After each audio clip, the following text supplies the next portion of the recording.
우리 좌우에 계시는 분들에게 첫 예배가 시작됐습니다. 올 한 해 예배 가운데 승리합시다. 한번 인사하셨으면 좋겠습니다. 네, 여러분 앞에 보시는 바와 같이 2022년 우리 리사운드 교회 표어는 True Worshipper, 참 예배자입니다.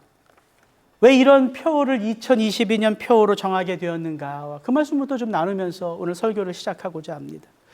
저는 지난 2020년 교회 표어를 정할 때 여러분들에게 앞으로 3년 동안 교회 표어를 이렇게 정하겠습니다, 미리 말씀을 드렸어요. 기억하시는 분도 있을 것입니다.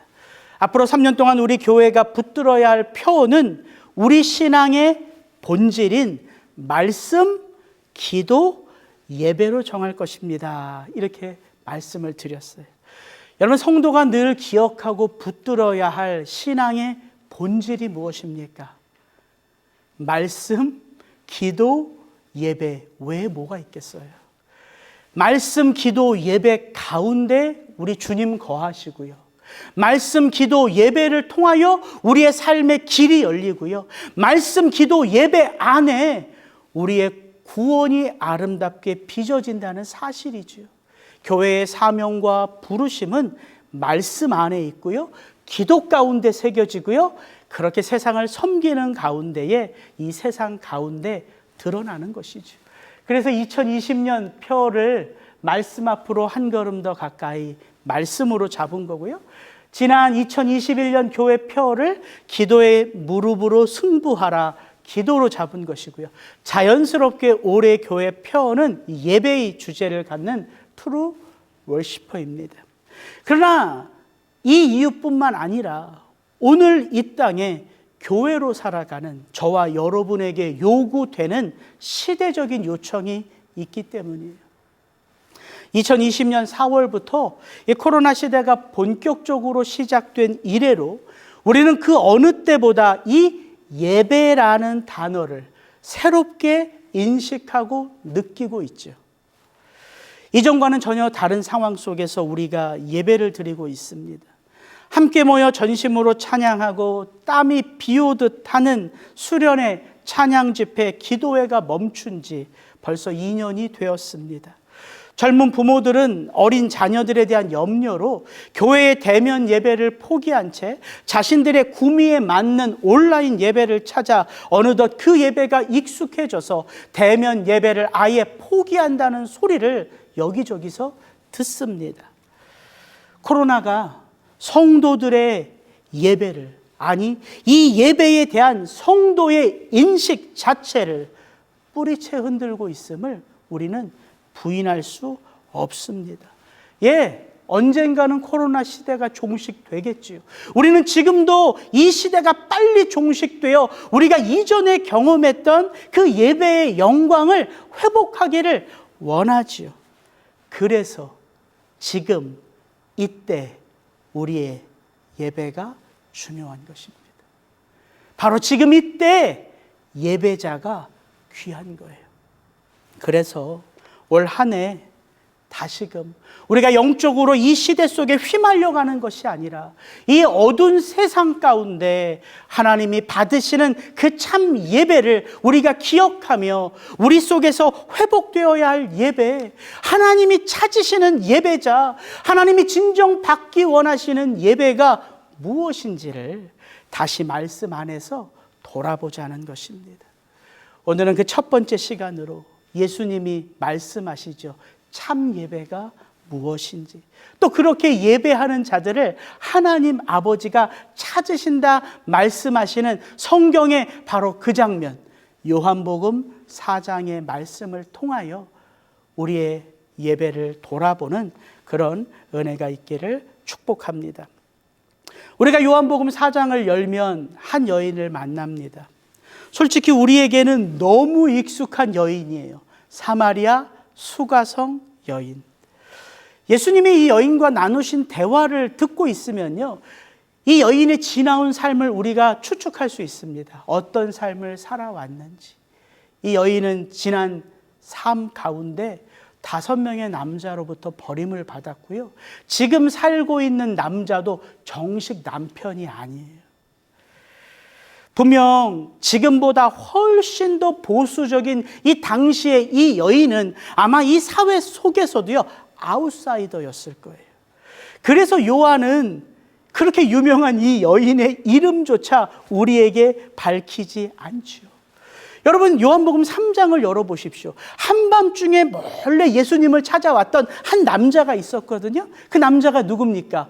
니고데모예요. 요한복음 3장을 열면 그 남자의 이름은 3장 1절로부터 밝혀져요. 그러나 그 남자와 같은 분량, 아니 훨씬 더 많은 분량을 다루고 있는 이 여인의 이름조차 우리에게는 밝히지 않는다는 거예요. 이 여인은 사회적으로 소외되고 도덕적으로 문제가 있고 자기 자신의 삶의 소망조차 잃어버린 외롭게 살아가는 여인이었던 것이지요. 예수님은 바로 이 여인과의 대화를 통하여 저와 여러분들에게 예배가 무엇인지를 정의 내리시기 전에 이런 삶을 살아왔던 그 누구도 반갑게 맞아주지 않는 이 한 여인을 참 예배자로 변화시켜 가고 있다는 거예요. 이게 요한복음 4장의 이야기입니다. 그래서 우리가 이 말씀을 읽으면 이것이 복음이 되어 우리의 예배를, 지금 나의 삶을 돌아보게 하는 것이죠. 그래서 너무나 주옥 같은 복음의 이야기가 아닐 수 없습니다. 하나님이신 예수님은 어떻게 이렇게 한 여인을 참 예배자로 세워가시는가? 하나님 아버지를 향한 참 예배는요, 여러분 참 사랑 안에서 시작돼요. 한번 따라해 보십시오. 하나님을 향한 참 예배는 참 사랑 안에서 시작됩니다. 여러분 이 스토리를 너무 잘 알아서 제가 구구절절 풀지는 않을 텐데 요한복음 4장을 읽어보면요, 그냥 우리 육신의 눈으로 보면 이 내용의 스토리는 이래요. 예수님이 유월절을 지내시기 위하여 예루살렘에 내려오셨다가 이제는 다시 그 주된 사역지인 갈릴리로 올라가시는데 급하게 올라가셔야 돼요. 그래서 늘 다니지 않던 요단강 길을 따라 올라가지 않고 사마리아 땅을 통과하여 급히 올라가시다가 목이 너무 말라서 우물가에 앉아 있는데 때마침 한 여인이 물을 뜨러 찾아온 거예요. 이게 우리 눈에 비치는 오는 이야기의 배경입니다. 그런데 오늘 이야기를요, 성령의 조명하심을 따라 읽어가기 시작하면 이 한 여인을 맞이하기 위하여 예수님이 부산하게 준비하시는 모습 그대로가 느껴져요. 요한복음 4장은 어떻게 시작하냐면 예수께서 유대를 떠나사 다시 갈릴리로 가실새 사마리아를 통과하여야 하겠는지라, 무엇으로부터 얘기가 시작돼요? 예수님의 의지. 꼭 사마리아 땅을 거쳐가겠다. 왜요? 그 땅에 누가 있기에? 만나야 할 한 여인이 있기 때문이에요. 예수님은 이 여인이 그 사마리아 여인들로부터도 함께 연합하지 못하여 남들이 물 들어오는 시간이 아니라 아무도 없는 낮 정오 12시에 물을 들어올 것을 알고 계세요. 여러분 저 5절 6절을 한번 제가 읽어볼게요. 잘 들어보세요. 사마리아에 있는 수가라 하는 동네에 이르시니 거기 야곱의 우물이 있더라. 예수께서 길을 가시다가, 저기 안에 이렇게 넣으면 더 의미가 있어요. 예수께서 급히 그 우물가로 가시다가 피곤하셔서 그 우물 곁에 그대로 앉으시니 그때가 12시더라. 여인이 언제 물을 뜨러 오는지를 아셨기에 그 여인을 맞을 준비를 하고 계신 거예요. 근데 생각해 보세요. 사마리아 사람과 유대 사람은 아예 상종을 안 합니다. 그런데 이 우물가에 13명의 유대인들이 있다면 그 어떤 사마리아 여인들이 그 우물가로 나아가서 물을 뜰 수 있겠어요? 그럴 여인은 없거든요. 그래서 어떤 세팅을 해요? 12명의 제자는 그 자리에 없습니다. 이미 식량을 구하러 동네로 들어갔어요. 그리고 아무도 없는 그곳에 예수님 혼자 이 여인을 맞이하는데, 그래도 이 여인이 어떻게 예수님, 유대인 남자와 말을 섞을 수 있겠어요? 그래서 예수님이 지금 어떤 상태입니까? 생리현상으로 목이 마른 상태인데 뭐가 없어요? 우물을 기를 바가지가 없어요. 그래서 이 여인과 예수님의 대화는 첫 번째 어떻게 시작해요? 목이 가라니 내게 물 좀 주옵소서, 이거예요. 여러분, 예수님이 이 여인을 만나시기 위하여 지금 이 모든 세팅을 해놓은 이 장면들을 우리가 한 단어로 표현한다면 어떻게 표현할 수 있을까요? 여인을 위한 예수님의 사랑인 거예요. 여러분, 예배는 사랑 안에서 시작되는 거예요. 여러분, 한번 여러분의 인생 가운데 여러분이 참 예수 그리스도를 여러분 마음의 아버지로 주로 영접할 때를 한번 돌이켜 생각해 보십시오.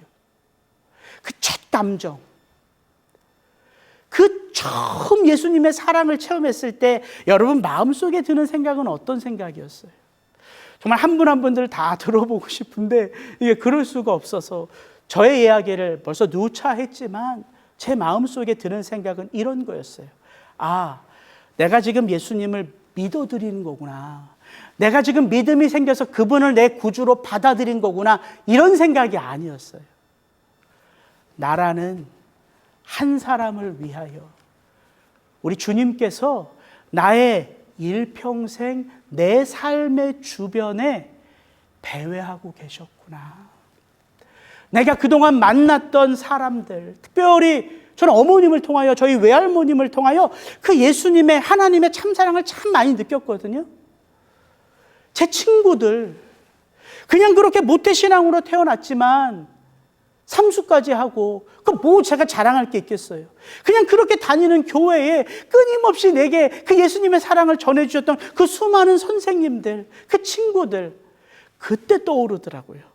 정말 제가 그 사랑에 감격하여 군대에서 첫 세례를 받을 때에 정말 제 앞에 주마등같이 지나가는 제 삶의 장면들 속에 어머님, 외할머니, 아버지, 친할머니, 친구, 선생님, 그런 쭉 주마등같이 제 삶이 지나가는데요. 그 뒤에 물끄러미 나를 바라보는 한 분이 그 모든 장면 속에 있었어요. 누굴까요? 예수님이셨어요. 나 한 사람을 위하여 내 삶의 평생, 내 삶 속에 예수님이 함께 하셨구나. 나중에 돼서 제가 그게 바로 예정이란 걸 알았어요. 교회에서 말하는 예정은요, 누가 구원 받았네, 누가 구원 안 받았네, 그거 구분하기 위하여 주신 교리가 아닙니다. 우리가 언제 예정을 참되게 알 수 있냐면요, 내가 그 예수의 사랑에 깊이 젖어들어 정말 이분이 나의 참 구주임을 깨달을 때, 이 나의 구원이 지금 이 순간 작정된 게 아니라 영원 전에 그 하나님 아버지의 마음에 누가 있다? 내가 있다. 이걸 깨닫는 게 예정이에요.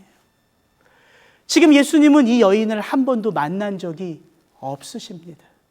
그런데 이 여인이 예수님의 마음속에는 언제부터 있었을까요? 이 땅에 오시기 전부터 있었던 거예요. 여러분, 이게 복음입니다. 이 사랑이 우리로 예배케 하는 거예요. 올 1년 우리 교회 표어가 참 예배자가 됩시다, 참 예배자로 삽시다라는 표어는요, 우리의 의지를 다하여 허리를 동이고 우리가 어떻게든 어떤 상황 속에서도 그 하나님을 예배합시다라는 우리의 의지를 다지기 전에 우리를 처음 구원하신 그 예수의 사랑, 그때 내가 느꼈던 그 감격과 기쁨, 그 감격과 기쁨 속에서 올 한 해 우리의 예배가 드려졌으면 좋겠습니다 라는 바람이라고요. 이 사랑 아니고서는 누가 우리의 다친 마음을 열겠습니까? 이 사랑 아니고서는 누가 우리 속에 있는 쓴뿌리를 끄집어낼 수 있겠어요? 그래서 오늘 이 요한복음 4장을 보면 물로 시작하여 생수로, 생수가 영생이거든요. 그 영생으로 시작하여 예배로, 나아가는 거예요. 이게 우리 예배의 참 시작입니다. 이렇게 이 여인 앞에 서신 예수님과 여인의 대화는 물을 달라는 말씀으로 시작하시죠. 정말 예수님이 물 한 잔이 필요하셨을까요? 예, 그럴 수도 있어요. 진짜 그분은 육신이 가라셨기에. 그러나 예수님은 그 물 한 잔을 마셔서 육신의 해결을 위하여 이 여인 앞에 선 것이 아니지요. 그래서 대화가 깊어지기 시작합니다. 오늘 말씀 9절 10절 요 같이 한번 읽습니다. 사마리아 여자가 이르되 당신은 유대인으로서 어찌하여 사마리아 여자인 나에게 물을 달라 하나이까 하니 예수께서 대답하여 이르시되 내가 만일 하나님의 선물과 내게 물 좀 달라 하는 이가 누구인 줄 알았더라면 내가 그에게 구하였을 것이요 그가 생수를 내게 주었으리라. 저 10절 말씀에 내가 만일 네 앞에 서 있는 내가 누구인 줄 알았더라면 if거든요. if. 네가 만일 내가 누구인 줄 알았더라면 너는 나에게 생수를 구할 거야. 여러분의 인생을 한번 돌아보십시오. 그때 내가 우리 아버지가 그렇게 일찍 돌아가실 줄 알았더라면 그때 나의 이 말 한마디가 내 아내에게 내 딸들에게 그렇게 영원토록 기억될 상처로 남을 줄 알았더라면 우리 어머니가 그렇게 빨리 아프실 줄 알았더라면 그때 만약 이 시간들이 내게 허락된 이 시간들이 우리 가정 가운데 유일하게 주어진 가장 복된 시간인 줄 알았더라면 여러분 그렇게 사셨겠어요? 그렇게 말씀하셨겠어요? 그렇게 행동하셨겠어요? 아니죠.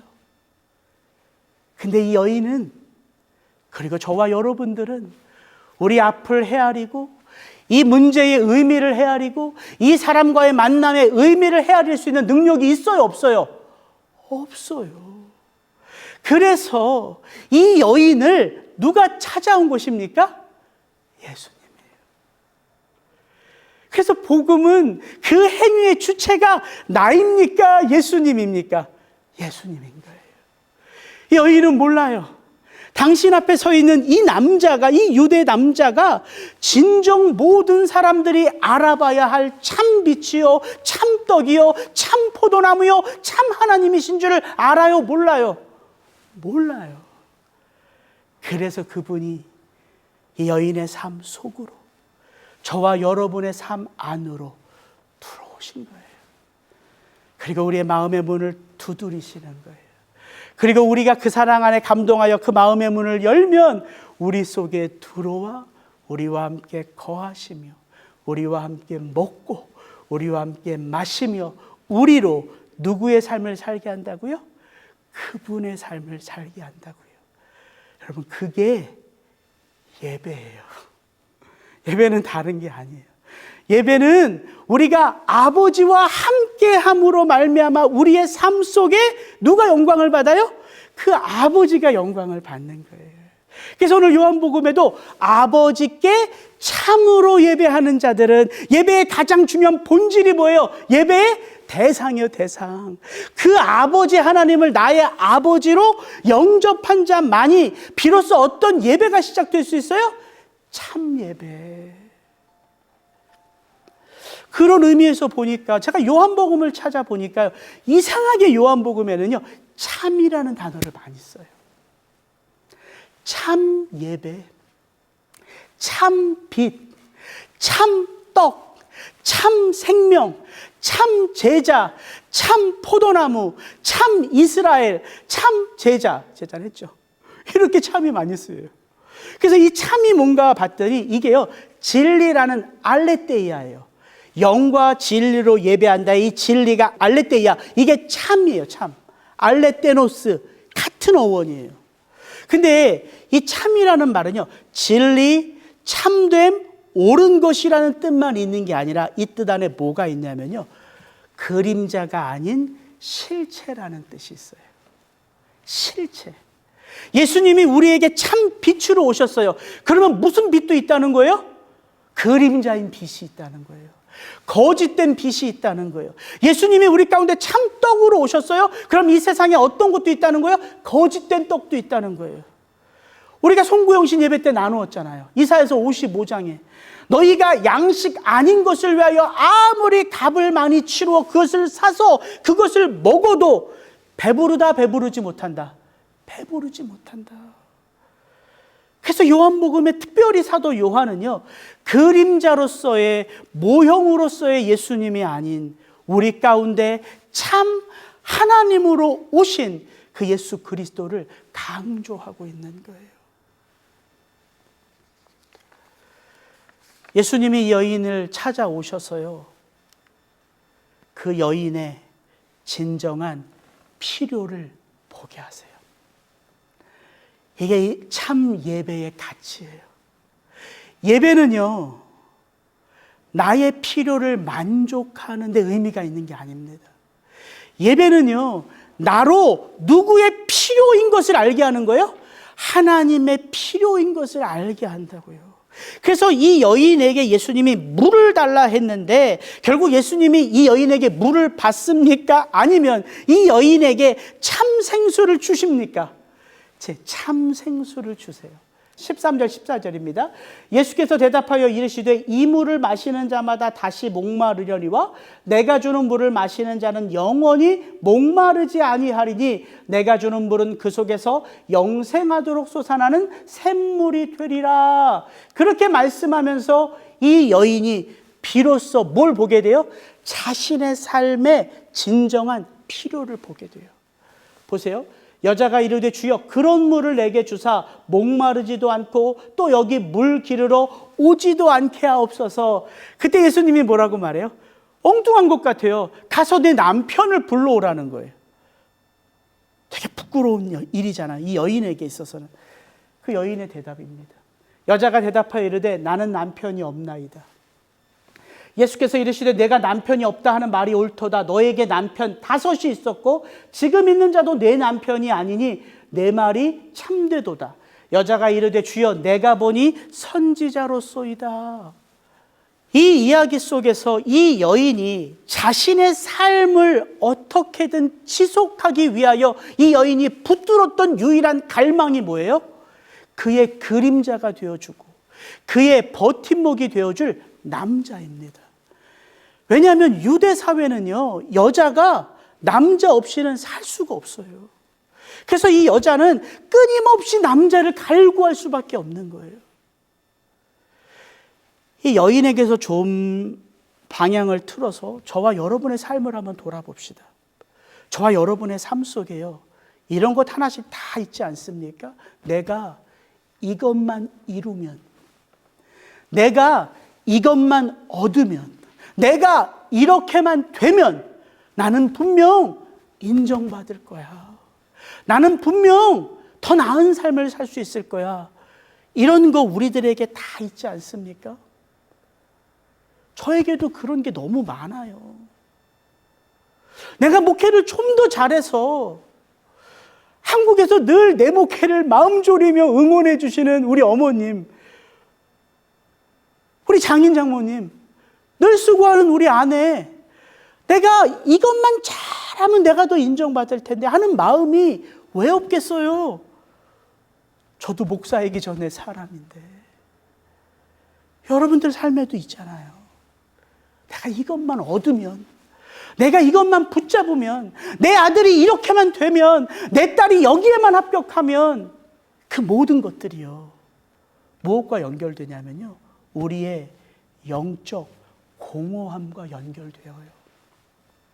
예수님은 그것을 보여주시는 거예요. 참 예배란 나를 만족시킬 수 없는 나의 모든 인격을 사로잡아 거기에 매몰시켜버리는 거짓 우상으로부터 우리가 노임을 받아 참 경배의 대상인 그분과 인카운터하는 것, 그것이 진정 예배의 가치란 말입니다.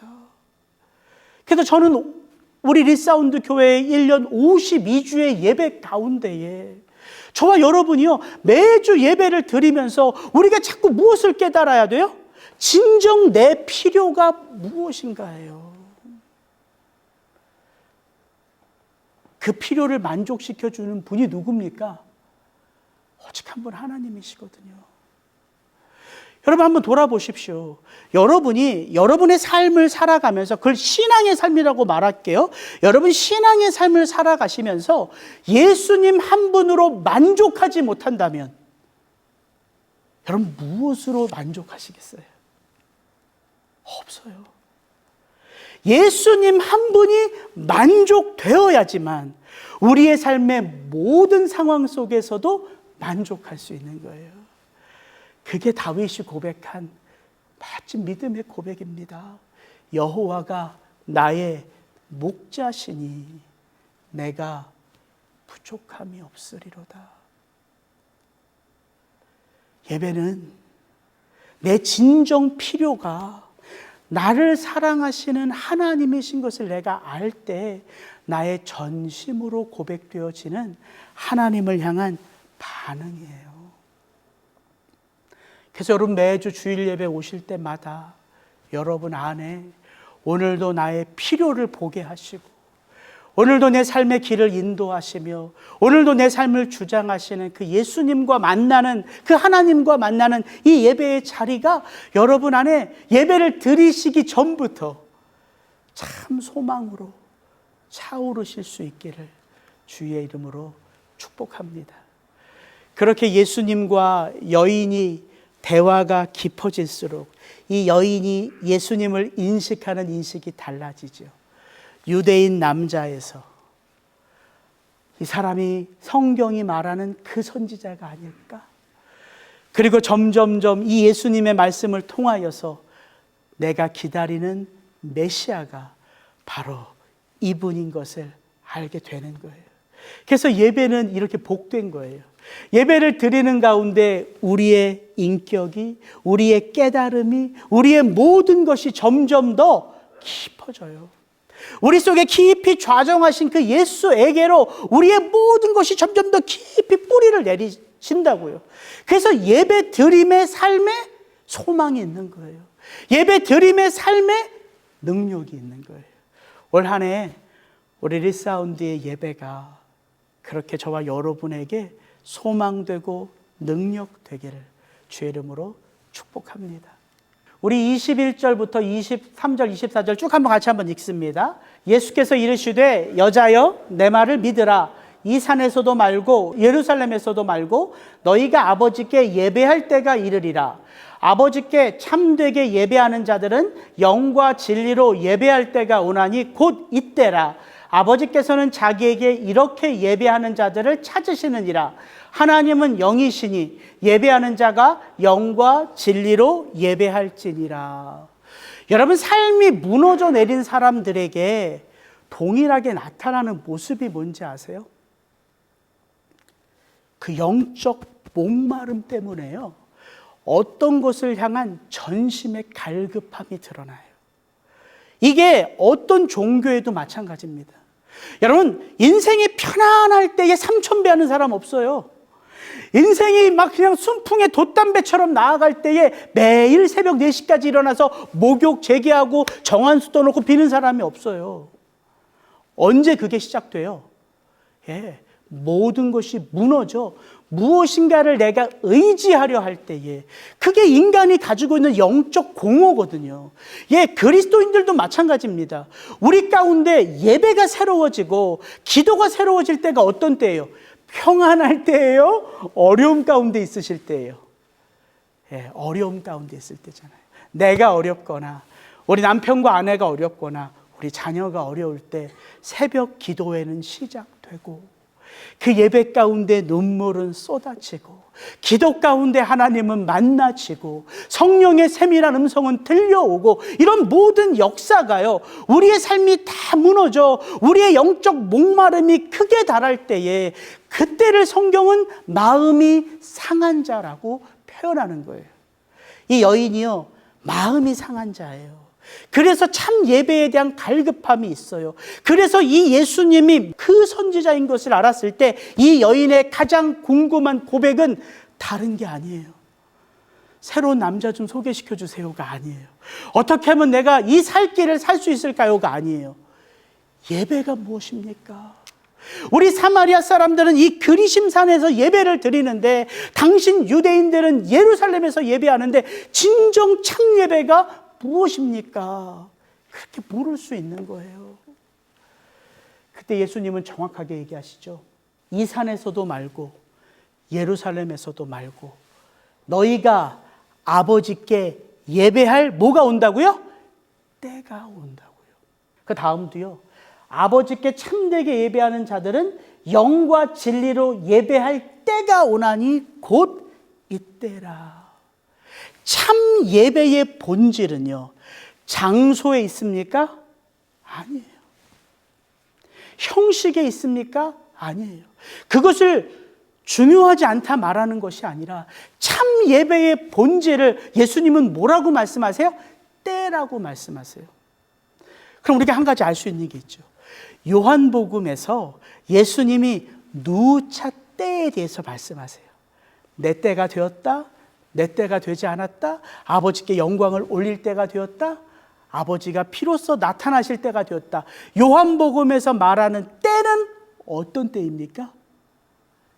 예수님이 십자가를 지셔서 우리의 모든 죄가 씻기워지고 우리가 죄인에서 하나님의 자녀로 피로써 인정받을 때예요. 예수님은 예배는 이때에 드려진다 말씀하시는 거예요. 그래서 여러분 이 장면 잘 보십시오. 아버지께 참되게 예배하는 자들은 무엇으로 예배한다? 영과 진리로 예배한다. 왜요? 하나님이 영이시기 때문이에요. 그 말은 무슨 말이에요? 하나님은요, 우리의 육의 눈으로 보인다, 안 보인다? 안 보인다. 우리의 육으로 볼 수 있다, 볼 수 없다? 볼 수 없다. 육은 육이요, 영은 영이니 살리는 것은 영이요, 육은 무익함이라. 그래서 예수님이 그렇게 말씀하시는 거예요. 우리의 육으로요, 볼 수 있는 하나님이 아닙니다. 그래서 참 예배가 있고요, 거짓 예배가 있는 거예요. 구원받는 하나님의 백성들의 기쁨 가운데 드려지는 참 예배가 있고요, 그렇지 않은 위선의 예배가 있는 거예요. 그래서 우리는 성령 안에서만 예배할 수 있는 거예요. 진리 되신 그리스도 안에서만 예배할 수 있는 거예요. 그래서 이 요한복음 3장과 4장의 스토리는 이게 분리된 스토리가 아니라요, 하나의 스토리예요. 요한복음 3장 니고데모와의 대화 속에서 예수님이 말씀하시는 게 뭐예요?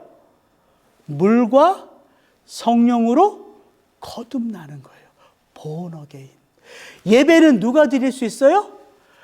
거듭나야지만 드릴 수 있어요. 그래서 지금 저와 여러분들이 참되게 예배하고 있다면, 우리가 거듭나 그 하나님을 영의 눈으로 보고 우리의 영으로 전심으로 예배할 수 있다면 그 예배처럼 가치 있는 삶이 없는 것이죠. 저는 올 한 해 저와 여러분의 이 예배하는 삶이 진정 가치 있는 삶이 되기를 원합니다. 하나님을 향한 참 예배, 마지막으로요, 변화된 삶을 살게 해요. 내 힘으로가 아니라요, 내 속에 들어와 나로 그 하나님을 아버지라 여기며 그 하나님을 향하여 내 전심의 예배가 드려질 때에 내 삶은, 내 마음은, 내가 맺는 모든 관계는 변화된다, 변화되지 않는다? 변화된다. 우리 의지로 되는 게 아니라요, 하나님의 영이 우리의 육을 그렇게 변화시켜 간다고요. 이런 고백 많이 듣지 않았습니까? 평생을 술고래로 살았는데 성령 안에서 거듭나니까 술은 냄새도 맡기 싫습니다. 그런 간증곡지 안 들어보셨어요? 참 필요를 체험하면요, 지금 저와 여러분이 지금 누리는 삶이 의미 없는 삶이라는 게 아니라요, 지금 저와 여러분이 누리고 있는 그 모든 삶의 의미가요, 새로워진다고요. 여인이 우리에게 보여주는 마지막 모습. 그 말씀 같이 읽고 오늘 말씀 정리하겠습니다. 여자가 물동이를 버려두고 동네로 들어가서 사람들에게 이르되 내가 행한 모든 일을 내게 말한 사람을 와서 보라. 이는 그리스도가 아니냐 하니 그들이 동네에서 나와 예수께로 오더라. 저는 요한복음 4장의 스토리를 반복해서 읽으면서 제일 마음에 와닿는 게요, 별로 의미 없는 장면 같은 저 노랗게 칠해진 한 장면이에요. 여자가 물동이를 버려두진 않았겠지요. 근데 요한이 저렇게 표현하는 데에는 이유가 있겠죠. 여자가 물두러 온 것도 잊어버리고 어디로 달려가요? 늘 피해 다녔던 사람들에게로 들어가요. 이게 여자의 의지 속에서 나온 행동이겠습니까? 이게 여자의 마음 속에서 준비된 행동이겠습니까? 아니요, 그렇게 말할 수 없어요. 이거는 하나님이 함께 하시는 하나님의 삶이에요. 비로소 여인이 하나님의 눈이 되고 하나님의 입이 되고 하나님의 손이 되고 하나님의 발이 되어 우리 주님이 가시는 그곳에 여인이 가 있는 거예요. 저와 여러분의 삶 속에 그렇게 올 한 해 우리 주님이 가 서셔야 될 그 자리에 여러분이 가 있고 우리 주님이 말씀하신 그 말씀이 여러분의 입술을 통하여 열리는 참 예배자로 저와 여러분이 서실 수 있기를 주의 이름으로 축복합니다. 같이 기도하겠습니다.